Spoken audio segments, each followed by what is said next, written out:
নমস্কার আমার প্রিয় দর্শক বন্ধুদের এবং সকলকে স্বাগত জানাই আমার ড্রিমল্যান্ড চ্যানেলে। আজকে আমি যে বিষয়টি নিয়ে আলোচনা করব তা হলো প্রতি বৃহস্পতিবারে কিভাবে লক্ষ্মী ব্রত পালন করলে ঘরে সদা সর্বদা সুখ শান্তি বজায় থাকবে এবং অর্থলাভ হবে। তাহলে চলুন সেই বিষয় নিয়ে আলোচনা করা যাক।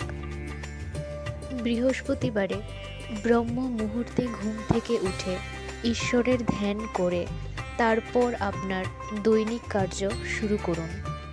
এই বারে সন্ধ্যা পর্যন্ত উপবাস থেকে লক্ষ্মীর ব্রত পালন করতে হবে। আপনারা যদি উপবাস না থাকতে পারেন তাহলে আপনারা ফল খেতে পারেন। তারপর সন্ধ্যার সময় লক্ষ্মীর ঘট স্থাপন করবেন, মা লক্ষ্মীর পাঁচালি পড়বেন এবং মা লক্ষ্মীকে মিষ্টি জাতীয় দ্রব্য দিয়ে ভোগ নিবেদন করবেন।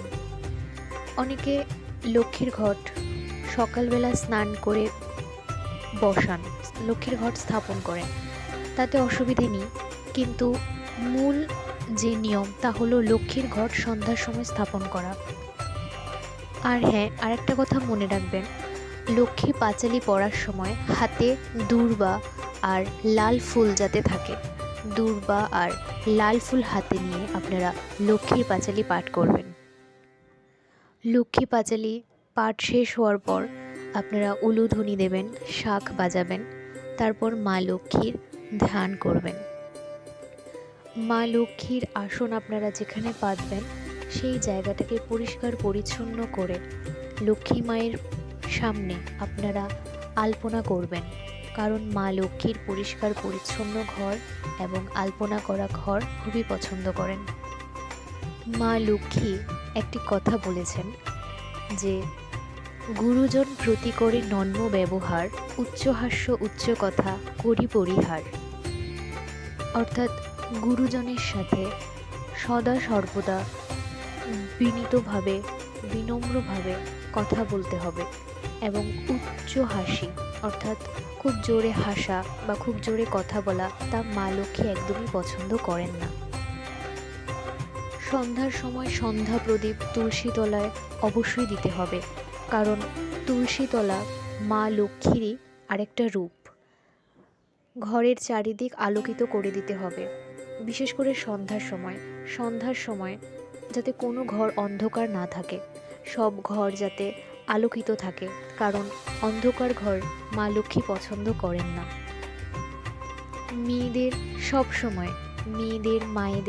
সবসময় হাসি মুখ থাকতে হবে, কারণ মা লক্ষ্মী সবসময় বলেছেন যে সদা সর্বদা মহিলাদের মুখে যেন হাসি থাকে। ঘরের মেয়েরা বা মায়েদের মুখ যদি সবসময় গোমরা গম্ভীর থাকে তাহলে মা লক্ষ্মীর সেটা পছন্দ নয়।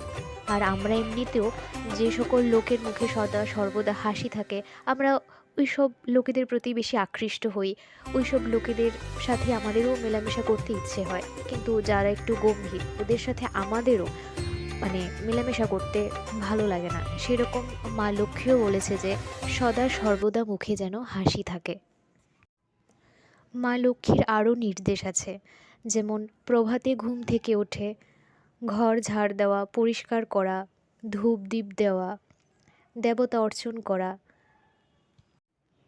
গৃহকার্য শেষে স্নান করে রান্নাঘরে প্রবেশ করা, শারীরিক ও মানসিক রূপে পরিষ্কার পরিচ্ছন্ন থাকা। এখন আমরা এটা তো বুঝতে পারলাম যে শারীরিকভাবে পরিষ্কার পরিচ্ছন্নতা মানে ধোয়া জামা কাপড় পরা বা হাত পা পরিষ্কার পরিচ্ছন্ন রাখা, কিন্তু মানসিকভাবে পরিষ্কার পরিচ্ছন্ন মানে কি? মানসিকভাবে পরিষ্কার পরিচ্ছন্ন হলো কারোর প্রতি হিংসা বিদ্বেষ না রাখা, কাউকে নিয়ে সমালোচনা করা, কারোর শুধু দোষই দেখা, এইসব হলো মনের ময়লা। এগুলো থাকলেও মা লক্ষ্মী রুষ্ট হন, মা লক্ষ্মী কৃপা করেন না। তাহলে আমাদের শারীরিক ও মানসিক উভয় রূপেই পরিষ্কার পরিচ্ছন্ন অর্থাৎ ময়লামুক্ত থাকতে হবে। এই কয়েকটা নিয়মই আপনারা নিষ্ঠার সহিত সর্বদা মেনে চলুন, পালন করুন। মা লক্ষ্মী অবশ্যই আপনাদের উপর কৃপা দৃষ্টি দান করবেন। আজকের এই ভিডিওটি এই পর্যন্তই। এরকম আরও নতুন নতুন ভিডিও দেখার জন্য আপনারা আমার এই চ্যানেলটিকে অবশ্যই সাবস্ক্রাইব করুন। আপনারা সবাই ভালো থাকবেন, সুস্থ থাকবেন। ধন্যবাদ।